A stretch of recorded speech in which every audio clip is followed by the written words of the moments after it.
Thanks for tuning in to Men for the Win, a podcast hosted by David Kufis and Dan Thompson, two avid fans who appreciate well-played baseball, especially when it's done by the Twins. Men for the Win is sponsored by the Grand Group with Edina Realty. Are you looking to purchase a new home in the Twin Cities area? Or perhaps you're trying to sell your current home? Whether you're upsizing or downsizing, the Grand Group with Edina Realty will meet all of your housing needs. Contact the Grand Group by emailing thegrand, G-R-A-N, group at edinarealty.com or call them by phone at 612-817-8751. The Grand Group with Edina Realty, 7-time Minneapolis-St. Paul Magazine Super Agent Award winners.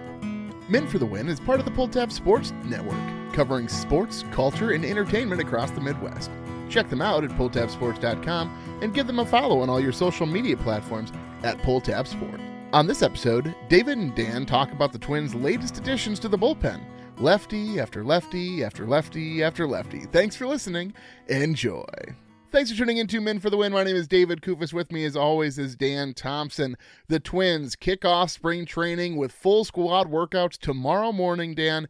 Pitchers and catchers have been there about a week, showing up in the bullpen, throwing in front of all your favorites, Paul Molitor, Johan Santana. All the guys are down there, Dan. It's exciting. Can you feel baseball in the air yet? Well, I mean, it's a lot colder up here than it is down in Florida, so I don't feel it in the air here. I do. This time of year is so funny watching. The only thing that we've got is, the videos of guys throwing bullpens.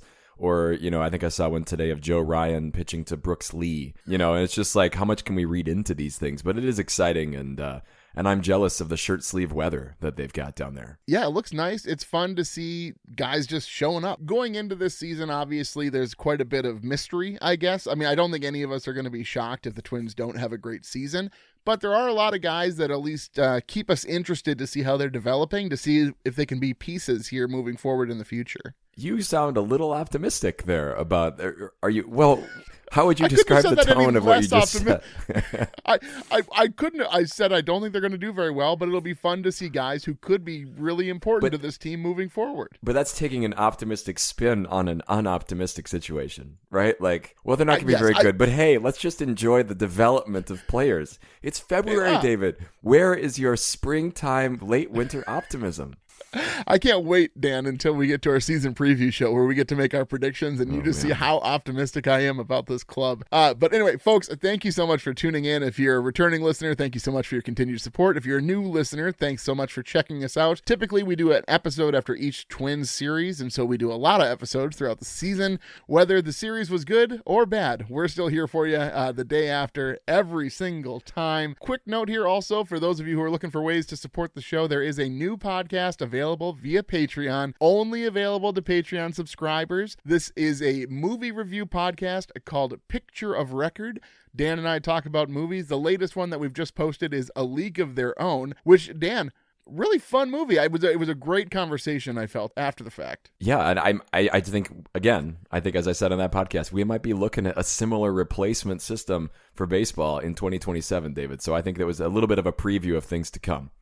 Could be, Dan. The women are going to step up, and they are going to take charge of this league, certainly. Well, let's take a look around the league here, some of the moves. The biggest one, I think, obviously, is Framer signs with the Tigers for 3 years, $115 million. Now, there was a lot of controversy this offseason about how quickly he would be signed, because if you all remember, so Framer was a pitcher for the Astros, and there's like a backup catcher, I want to say it was even like a AAA guy who had just gotten brought up, and Framer had just given up a grand slam.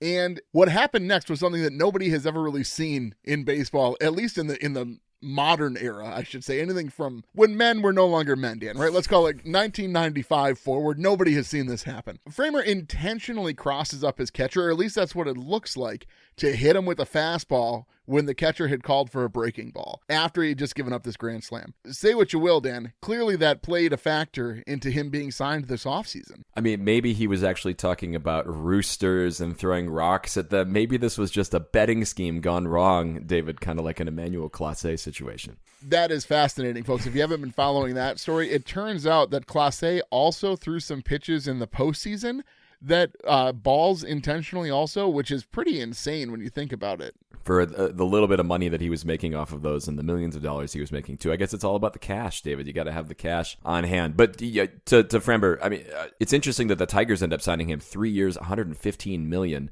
High risk, high reward, I suppose. It seems to suggest that the Tigers are going to be going all in on this season here. And why not? Why wouldn't you? If you were an AL Central team, why wouldn't you go all in on winning the division? Yeah, I mean, there is a question here about their rotation. Since Reese Olson went down with an injury, the Tigers also bring back Justin Verlander for like $13 million, which seems like a crazy amount of money for a guy who, I mean, you're basically buying a beat-up Honda, right? And you're hoping to get those last couple of thousand miles out of it before it finally gets pushed out to pasture. Are like onions. Look at you with your little comparisons there. What is that? Would you think that your current car is Justin Verlander-esque, David, or do you think that you have something a little bit more like Framber? No, mine is more like, after somebody dies and they get shocked back to life, and then you're just trying to get them, keep them alive long enough to say goodbye to their loved ones. That's all the vehicles we drive in this house, Dan. Like a DeLorean or something like that. You built a time machine. Come on, you can do it, buddy. No, I think there is something to be said about a team sort of paying homage to a guy who was very important to their organization. Now, it's funny because we talked about this a couple episodes ago that Andrew McCutchen is very upset that the Pirates haven't sort of signed him to a similar deal to what Verlander just got, just to be like, sort of like, hey, you've been our guy for a long time. It's sort of owed to you just for what you've meant to this organization. And so you have to think, how bitter was Andrew McCutchen when he saw Justin Verlander get signed to this deal at the Tigers? Well, and he bats right-handed, and he's 39, and so maybe he's a candidate for the Twins to kind of balance out this lefty outfield. What do you think? Maybe. I mean, they did have an option. They could have picked up Nick Castellanos. The Phillies released him, and then he immediately signed with the Padres like a day or two later. Now, what's fascinating about this is the Phillies owed him $20 million. Well, with the way that these contract structures work, because Castellanos cleared waivers, the Padres could sign him for the veteran minimum, and the Phillies still have to pay him $20 million, Dan. That's crazy. It's funny how, we're going to be having lots of conversations this season, I'm sure, about the salary cap and such and kind of guaranteed money. Man, it's good to be Nick Castellanos when you can make $20 million from one team, and you still get to, you get the fresh start that you would want, I think, that he needs, certainly. And there's some good articles on The Athletic about Castellanos and his situation there in Philadelphia. I don't know. It's not quite exactly like their Anthony Rendon situation in L.A., but I do hope for his sake that he, a fresh start in San Diego is good for all parties involved. But it wasn't. You should read the article. It's not a great situation at the end there for him in Philadelphia. Well, Philadelphia fans are known for being very merciful and gracious to their professional athletes that represent their city, Dan. That's sarcasm, I believe you're using there, David, if I'm hearing you correctly. But to stay in California for just a minute, our guy, Luis Arraez, looking for a deal, Dan. A guy who will almost always be in the running for the batting title. Nobody wants him. Nobody wants him because he plays first base and he's never going to hit a home run. But the Giants pick him up here for 1 year, $12 million, Dan. Would you prefer right now that the Twins have Luis Arraez over Josh Bell? Yeah, absolutely. Right? Because then he's going to get on base. He's going to make the right choice at the bat. He's not going to... Well, I know Josh Bell is not a guy who strikes out a lot, right? So I guess maybe there's that part that's a little bit the same. But I will watch every Luis Arraez at bat if given the opportunity. It's so entertaining. So from an entertainment standpoint, I definitely want Luis Arraez over Josh Bell. Well, I think the Twins probably had their chance, and maybe at that point, Joe hadn't quite taken the reins away from, Tom, Joe. All their names are alike. Tom, Joe, and Bob, and Bill, yes, and Steve. I wish there was a different syllable count here, but I guess, sorry, this is Tom Pohlad had not taken over from Joe Pohlad yet, yeah. And so I think maybe had Tom been in charge at that point, maybe Arraez would have been on the table, Dan. To buy back a little bit of fan goodwill here, I think most Twins fans would have been happy with that move, because I think the Josh Bell signing, a lot of Twins fans were kind of meh on it. Like, they're like, okay, I guess they actually signed someone. But I do think Arraez would be like, okay, well, at least we'll have a base runner every now and again for Buxton to hit. Like, that's the only real thing that Twins fans are looking for at this point. Of course, ironically, I think having Luis Arraez ahead of Byron Buxton on the base paths is not necessarily the situation you want, considering I don't think you can lap players still yet in baseball. That's not allowed. No, not quite, Dan. So let's move more into Twins-centric news here. Ton of moves by this organization. None of them great, I would say. Like, there is one sort of standout deal, I'd say, which we'll talk about in just a moment. But it is fascinating that, like, every time you get an alert that the Twins have made a move, you're never like going to expect something groundbreaking, right? You're always like, okay, what washed up has been have they brought in to try and, again, not to continue with the metaphor here, Dan, but like which Toyota model did they bring in here to try and get just a few more miles out of? But so the Twins, this is what happened. They claimed Jackson Kowar, he's your guy from the Mariners. Do you know how to say that name, Dan? Cowher. I'm going to say Cowher. Cowher. Let's go with that. Me. Yeah. So the Twins signed him off waivers from the Mariners. He had a 4.24 ERA over 17 innings pitched for the Mariners, mid-90s fastball with the slider. And then basically the next day, they DFA him because they signed Anthony Banda from the Dodgers. And so he's immediately the best relief pitcher the Twins have. So he had a 3.14 ERA over the past 2 seasons. The Twins, they didn't even have to send any players. They sent international bonus money to the Dodgers in lieu of any players, which you would think, well, the Twins, they're giving up money? Are you kidding me? They're giving up money? That's not what this money really is. Yeah. It's basically like spending caps. It's a whole mess of things. But so, no, don't take a lot of joy in the fact that the Twins were like spending money and sending money to the Dodgers. That's not exactly what's happening here. But Dan, doesn't that really solidifies this bullpen? I've never been more confident in a group of bullpen arms ever. No, I mean, it really is like you're buying a car for your teenager and you just want to get a couple years out of it at the end. Like that's really what this feels like. Ogres are like onions. End of story. We have to stop. New metaphor, Dan. I'm taking that one off. I used it twice. I felt bad about using it twice, and you try and put it a third time in the same episode. I did. It's fascinating, right? Because if you can squeeze a little bit of more juice out of these oranges, I suppose, if I can try that there. You know how you take, this is what happens for me in the kitchen. My children will squeeze the juice out of a lime, and then I will take the lime again, and I'll get that rinder or whatever it's called, and then I will just get a little bit more out of it. Like, that's what the Twins are trying to do with these relievers. And if you have enough of these half limes, often just a couple of them will have a little bit more juice in it, and that really is the Twins bullpen right now. Can they just get a little more lime juice so they can, I don't know, get past the 77 win mark? Like, I don't know. Over under right now, Dan, if you had to bet $1,000 and the over under was 75.5, do you take the over or the under? I think I take the under at this point. I just think they're going to lose a lot of games late because of this bullpen, and I don't know that the offense is that good. You know, this isn't like a Bomba Squad kind of lineup right now, and maybe that's not the great comparison because the Bomba Squad was with juice baseballs and all this and that. But I don't see a lineup here that is going to strike a lot of fear and be able to get into slugfests like a Colorado Rockies team or something like that. Yeah, doubtful, Dan.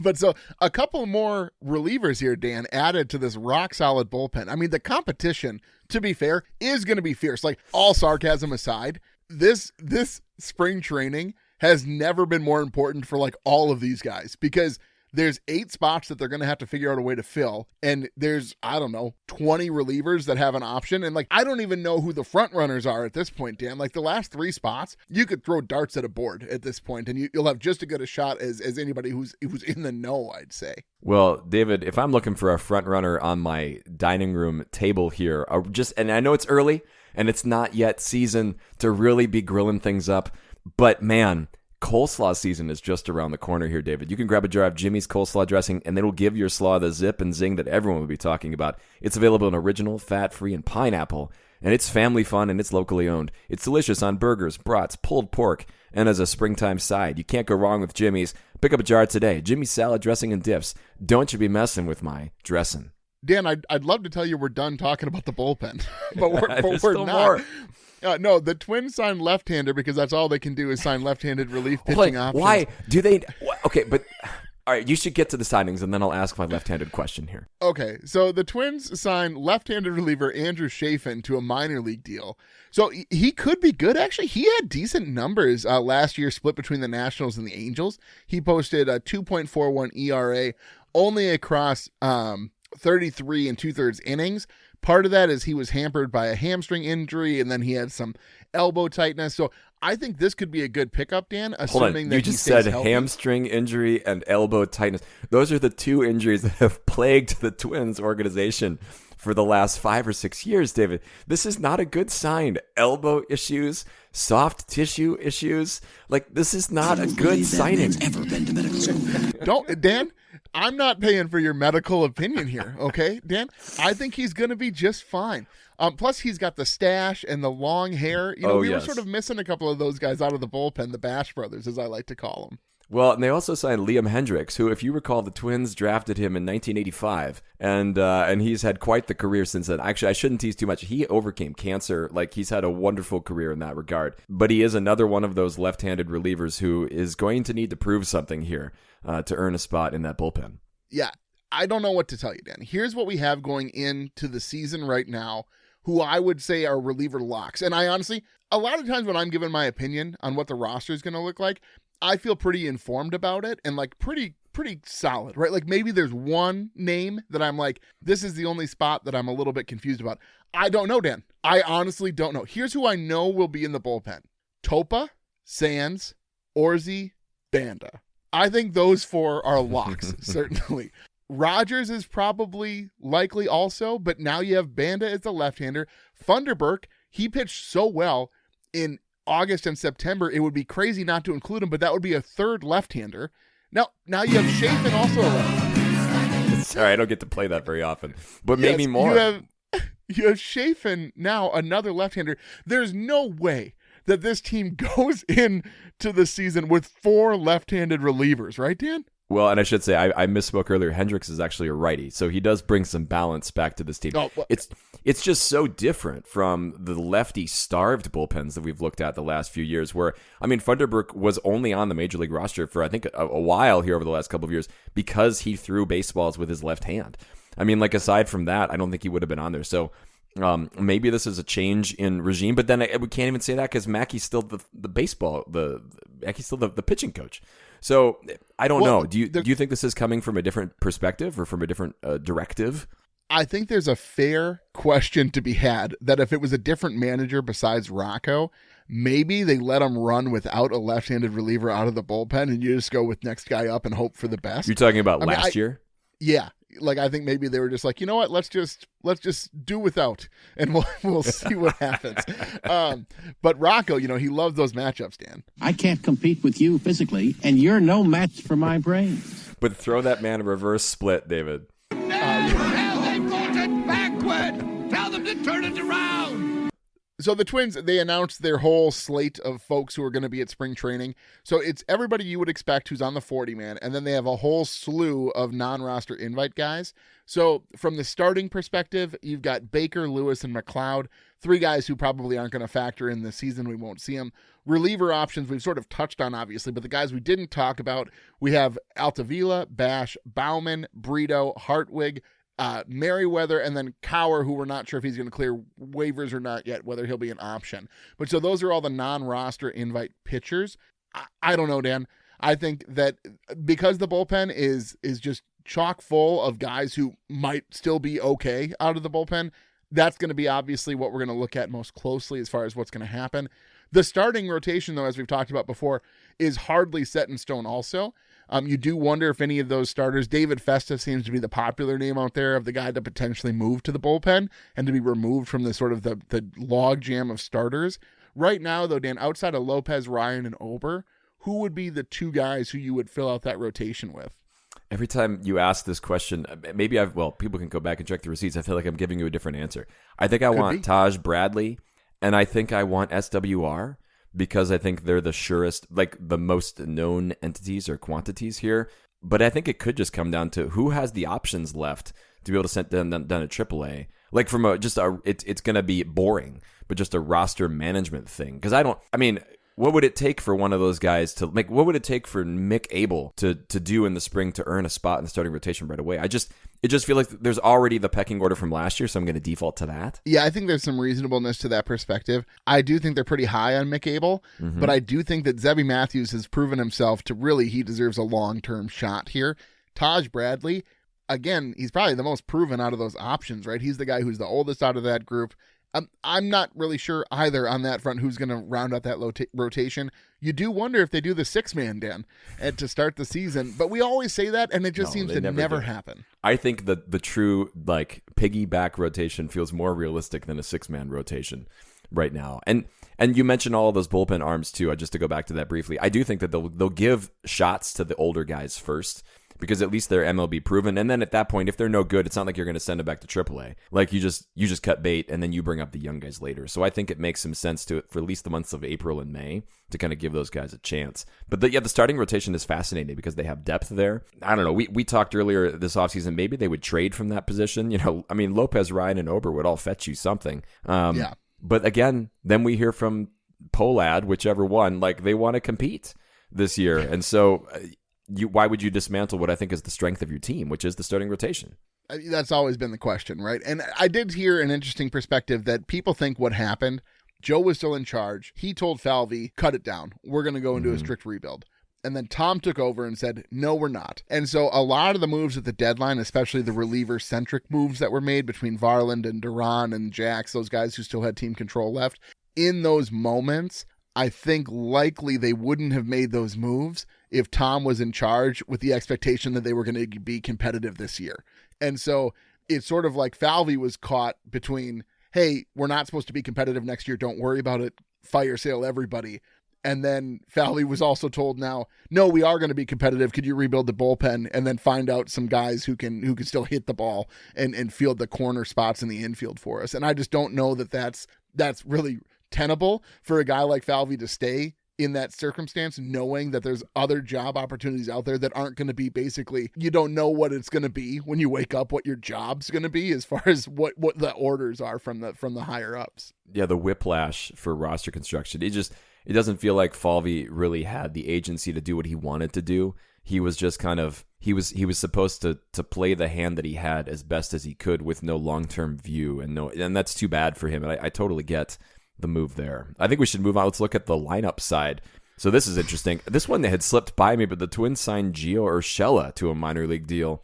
Now, he was with them a few years ago and then kind of went away, but he's back. That's really the only position player signing that we've seen lately. What do you make of that one, and what do you make of what the lineup looks like right now? I think that there's a very good chance that we head into the season with either Oswaldo Arcia or Gio Urshela on this roster, simply because they're the backup shortstops who can do it, and I think I'd rather have them than some of the other options that we've discussed for backup shortstops. So at this point, I am not putting it past the Twins to go into the season with a guy like that who's sort of aging, maybe out of the position, as opposed to a younger guy who's not going to offer anything from the bat side of things. No, I think you're spot on. I think they brought in Urshela to play for a few months, Billy, until Kalen Culpepper is ready. And then I think you bring Culpepper up, because it does not make sense to use a 40-man spot on a young guy who would then potentially be displaced by Culpepper. So I think the pressure, well, it's not pressure on Culpepper. He's just got to stay healthy enough, and then he's going to get his chance. We could see him being the starting shortstop by the end of the year. He could supplant Brooks Lee, which I think, I've said this before, this is their path forward right now, is to have young guys like him and Wally Jenkins establish themselves here, and maybe you're competitive in September, and you can rely on some of these young guys. I mean, you know how sometimes, David, like you're playing a board game, and you see that there is a path to victory, however unrealistic that it is, and you can get yourself like caught in the, well, if I do this, and then he does this, and then the other guy does this, and then I could, like, that's what I have to do right now if I want to have any optimism about this baseball team. There he is, beating that dead horse. Optimism is going to be a common thread here, Dan, over these episodes leading up to the season, I think. The problem I have with this is the only way they give up on this guy, Dan, he's got a back problem, is if he goes down with injury. I think that he would have to struggle to a ridiculous extent for the Twins to cut bait with him and sort of say, okay, he's had his chance, and like send him down to AAA. Unless he gets injured, I mean, he would have to be batting like 205 or something for them to move on from him, I think, or if he struggles that massively in the field. Because I think, let's say Brooks Lee isn't struggling, but let's say the Twins make a couple of trades and like Trevor Larnach's gone and they free up some spots in the outfield. What I could see happening, what if they move Brooks Lee to second, Culpepper plays short, and then Luke Keeschel goes to the outfield like they talk about doing? Because that's really the only order of operations I see where Brooks Lee can be even somewhat competent and Kalen Culpepper gets his chance Again, assuming that Brooks Lee isn't injured, halfway into the season. That's the thing. Who knows where injuries might lead this team? I mean, Keishel had his chance last year because of injuries. You've cleared Eddie Julian out of the way, so we don't have to, think about his lost potential quite anymore. I am intrigued by what they're going to do with the outfield here. Not intrigued in a good way, but just kind of like, what are you going to do with Trevor Larnach, Matt Wallner, Alan Roden, Austin Martin? At some point, don't you just want Austin Martin playing a little bit more regularly here in this situation? Or, I mean, like you mentioned, trading one of these guys makes a ton of sense. But then, and to get a right-handed, I just don't know it's almost like you need the trade just so you can give another spot for somebody else, because you can't have that many lefties in the outfield. No, I think that Larnach goes and they get a decent reliever in return. If you can do that, you make that deal 10 times out of 10. No question. And I 100% agree with you that Austin Martin is the guy who I want to see in the lineup a ton, because last season he finally turned a corner and it finally seems like he's ready, Dan, so let's let him play. If I may, since we've been doing so many car comparisons. You gotta let me play the Austin Martin sounder. I'm so excited for him this year. Had to be done, certainly. But so, yeah, I'm still looking at this lineup, and I'm looking at who's going to be the fourth guy on that bench, because I think that's really the question. And I truly think, like I said, it's going to be a backup shortstop, and it's going to be a guy who doesn't need to play every day. So it's not going to be Culpepper. It's not going to be one of these guys who is like developing and needs to get the bats every day. You need a guy who can be a competent backup shortstop for Brooks Lee, who can maybe surprise you with a little bit of offensive prowess every now and again, but it's not going to be somebody who's batting 270, right? Like, that's not going to happen. But so that's what I think is most likely at this point. I just don't know that I need a third catcher or an infield option in Gray or Wagaman to play a corner outfield spot. Like, no, give me a sure-handed shortstop and let the young guys play until somebody goes down with injury, then bring up even younger guys, Dan. Man, I guess I'm kind of surprised they still have Wagaman. I would have thought they would have spun him for cash considerations or something by now, like all these other veterans here. James Outman, kind of the same way. So I just, there's not enough room for all these veterans. There's also not enough room for all the young guys. So I am curious to see what Jeremy Zoll does to kind of strike that balance here over the next month before we start seeing meaningful baseball games. Do you think he had much notice when Falvey was let go? Like, hey man, by the way, anything that happens over the course of the next month, that's on you now, just so you're aware. Yeah, Jeremy Zoll has actually been around for a while. We just have assumed that he's done nothing. Like Falvey was doing everything, because he was doing like 3 jobs. So yeah, Jeremy Zoll, he seems competent enough, right? Maybe, Dan. Well, let's move to some of the things that the Twins have done. And this is probably the biggest news to come out of the Twins the organization. Off-field things, the things that since don't have last to do with week, the baseball probably. games. I'd say, yes, but Twins are going to offer, Dan, $2 beers before Friday and Saturday home games this season. But which beers are we talking about here?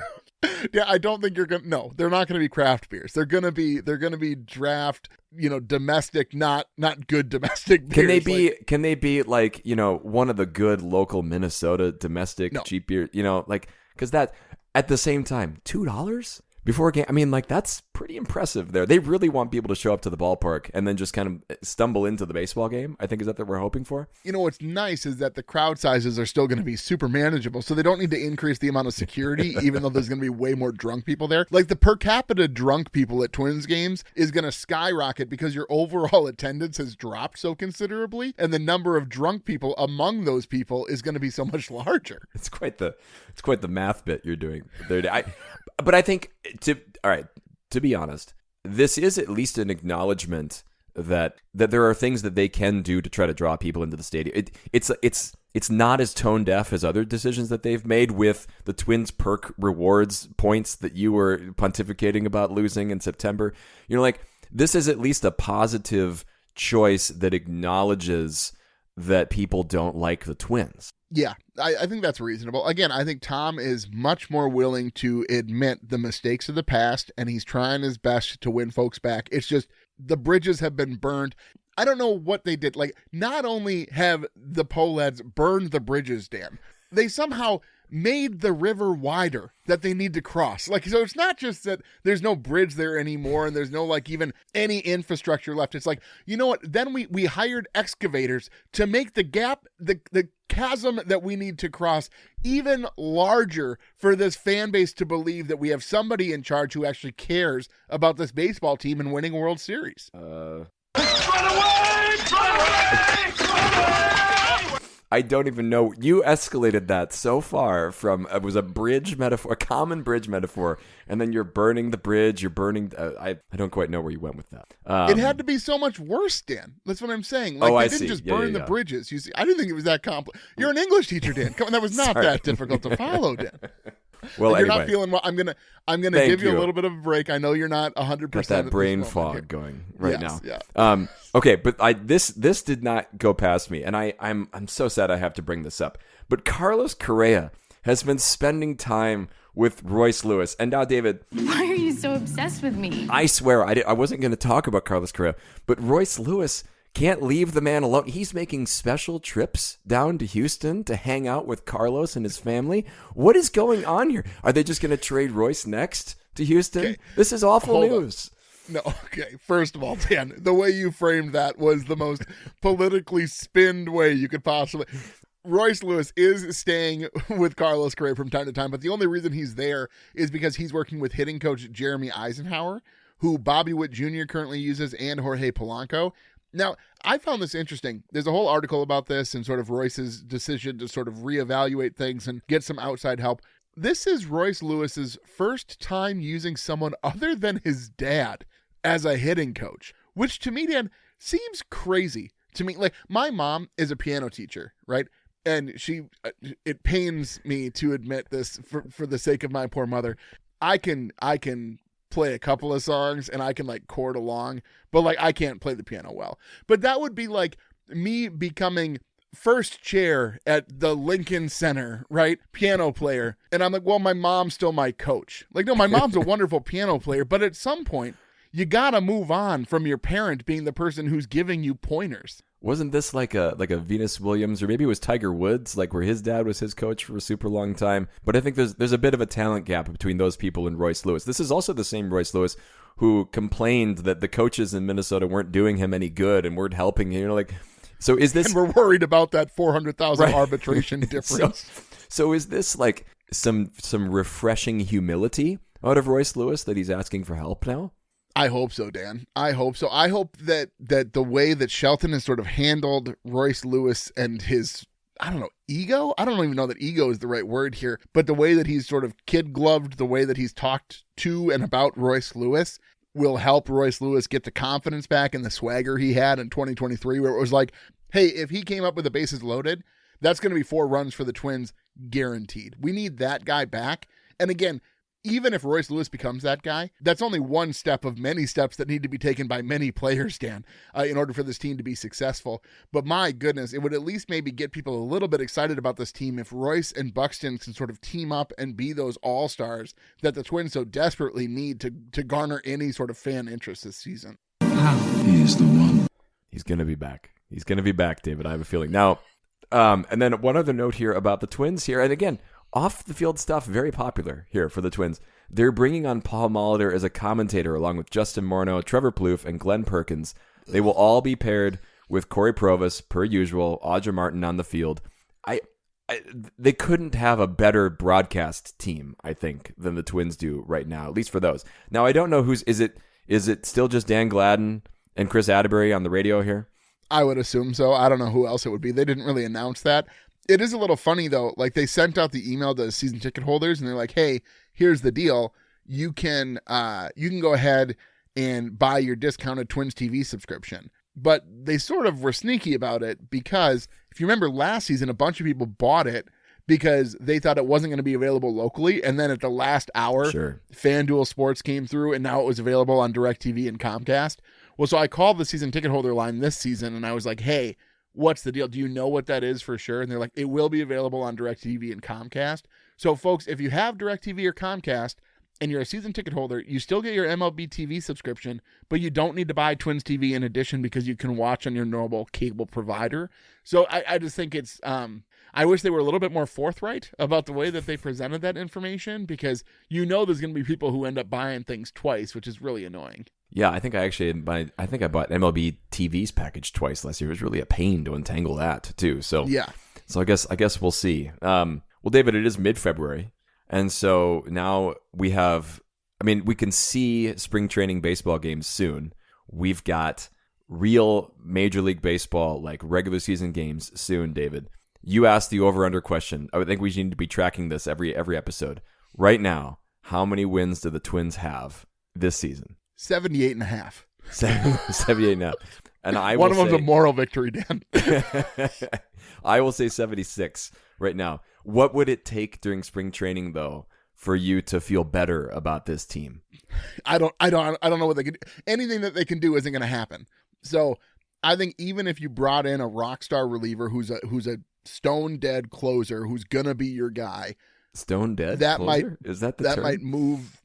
I don't know. Stone cold, I think, is the idiom there, David. Nope, stone dead. The Twins can only afford guys who are dead. But if you brought in a guy who, like, for sure could close out ball games for you, that would give me maybe a little bit of a boost. But I just think even if you had a great set of closing options, I don't know that there's enough on the offensive side of the ball there's just too many things that need to go right. And I think the Twins have put their eggs in that basket that they're like, we're going to see what these young guys can do for us. And you just need too much out of too many guys who are unproven, that the only guy in this lineup, again, I'll say it again, the only guy who I think is really proven, who doesn't either need to return to form or take a step forward, is Byron Buxton. And Byron Buxton, as great a season as he had last season, and there's no guarantee that he's going to be on the field as often as he was in 2025 just because of his lengthy injury history. I do think that David Festa is the guy in the bullpen that I think is going to be the young guy who's going to take a step, David. Maybe I'll save some of that for my bold prediction on the season preview episode, but I have high hopes for David Festa. I think you're right about the lineup, but it's baseball. It's spring training. Hope can spring eternal here. And if there's one thing the Minnesota franchises have done recently, it's let the young guys play. And I think it didn't work out for the Vikings so much with J.J. McCarthy, but I think, why not try again here with the Minnesota Twins? Have you no joy in your life? Is there no song in your heart? All right, well, Dan, with that, I'm going to go ahead and send us out. Well, folks, if you like what you hear, please tell a friend. You can follow us on X at Min for the Win and find our Min for the Win Facebook and Instagram pages. Make sure you subscribe to the podcast on your favorite podcast platform so that you're notified when new episodes are available. And if you could leave us a rating or a like, we'd greatly appreciate it. If you'd like to support the show further, you can find us on Patreon, which includes listening privileges to Picture of Record, a movie review podcast sponsored by Min for the Win. The link is in the description. Thanks for listening, and as always, go Twins. That'll wrap up another episode of Min for the Win, a podcast hosted by David Kufis and Dan Thompson, two avid fans who appreciate well-played baseball, especially when it's done by the Twins. Thanks so much for listening, and as always, go Twins.